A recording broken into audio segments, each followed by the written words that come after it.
A lot of good men are currently in relationships that are not working. And this doesn't necessarily mean that these women are bad, but because the relationship itself has become unhealthy, emotionally unbalanced, and one sided. So you can be a good man, you can be kind hearted, you can be a sweet person, and yet find yourself in a shitty relationship. As such, in this video, we're going to unpack the reasons why men find themselves, especially good men, find themselves in situations like that. And of course, how you can avoid being in those kind of situations. If you're seeing my face for the very first time, thank you for stopping by.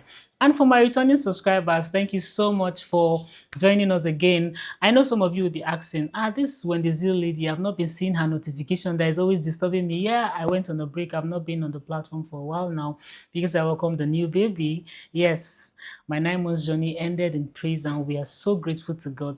And also to you guys who reached out to me one way or the other. Honestly, we're so grateful. Thank you so much from the depth of my heart. Now, back to the discourse.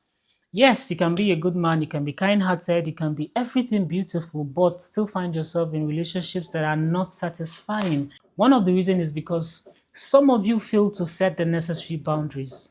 You see, when it comes to boundaries, a lot of men, it's not like they don't know how to set these boundaries, but because they tend to mellow down when they find women who they are very attracted to, or women who they consider the one or a very special somebody. And because of that, they keep giving excuses and they keep shifting posts. Now, one thing you need to understand about women is that we like to push.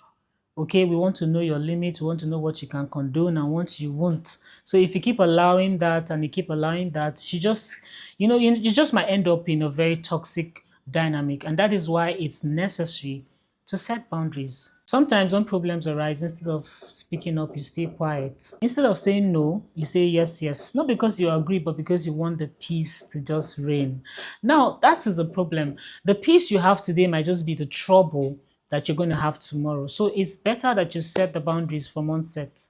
Okay, because whatever you condone from the beginning of a relationship will most likely be what you deal with, even to the middle and to the end of the relationship. And don't get me wrong, I'm not saying you should become a toxic person and just go around bossing the woman and just because you want to state that you have boundaries and all of that. No, there are ways you can subtly let her know that, yeah, this and this and this cannot fly with me. Being firm with what you believe in. Let me give you a typical example. Something as simple as someone chatting their ex.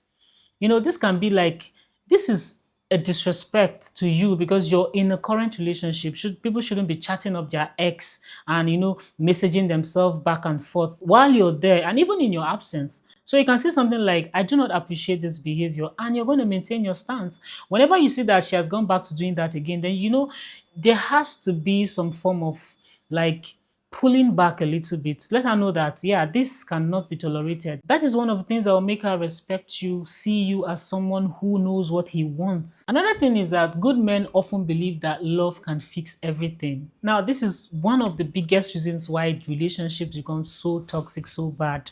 Because you just believe that, yes, I love her and that's enough. No. Love is not enough. I'm sure you'd have heard that somewhere or read that somewhere. Okay, love is not enough. And what is love? Love is about sacrifices, making sacrifices. All right. So those sacrifices shouldn't be one-sided. You shouldn't be the one that is always shifting ground for the other person. Let's say, for example, you need to meet, maybe you need to meet by weekend, you need to see yourself, and then you make room for that, but she never makes room for anything. You're the one that would want to or would have to cancel a meeting, cancel an engagement just to be present for her, but she never does the same. And if you look back one, two, three, four times that has happened, and you realize that no, she never shifts ground for you. It's always you who would want to make the ultimate sacrifice. Then that is an unbalanced relationship, especially if her reason is not tangible enough.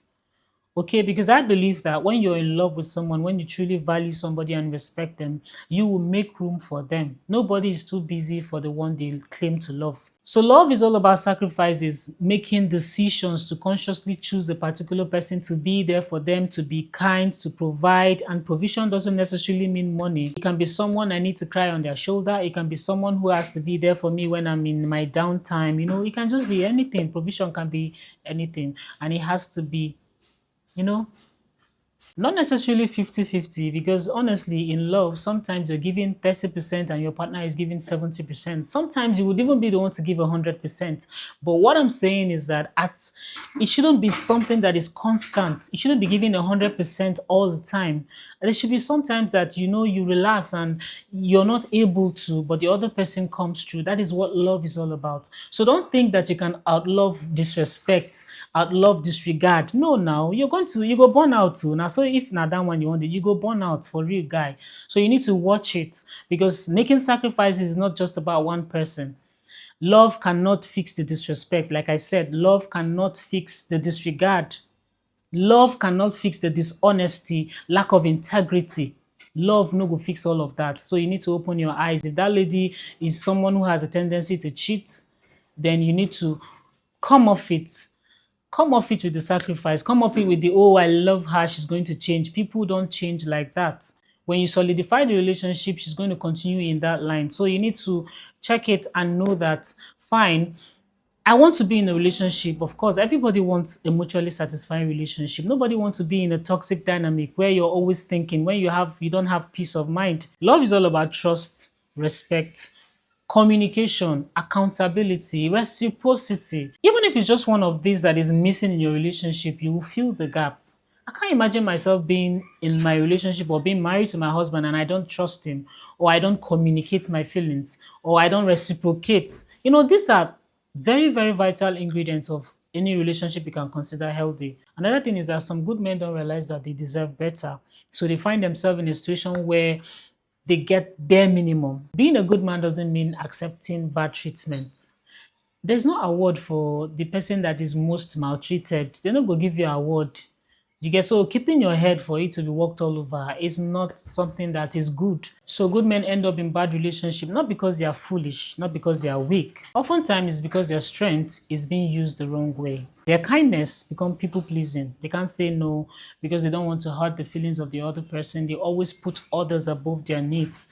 The thing about that is that you keep giving and giving and giving, and one day you're going to wake up and realize that you have nothing in your cup. Your cup is empty. And unfortunately, those people, bulk of those people who you've been sacrificing your life for, might not even be there to hold you. Your loyalty should not stop you from walking away from a toxic dynamic. You can be loyal but still be loyal from afar, because you get some loyalty wey go chop your head. So you need to know where to, like I said again, draw the line. So the goal is not to stop being a good man, but to become a good man with standards. A good man who understands that love should never require the destruction of self-respect. Because the healthiest relationships are not built when one person alone sacrifices all the time. It is built when two people decide to choose each other, mutually respect themselves, sacrifice, set the necessary boundaries, trust each other, communicate effectively, and grow together. Now, that's a relationship worth fighting for. So that's it, guys. Thank you so much for watching. If you agree with this topic, let me know in the comments. And if you don't agree, also let me know in the comments.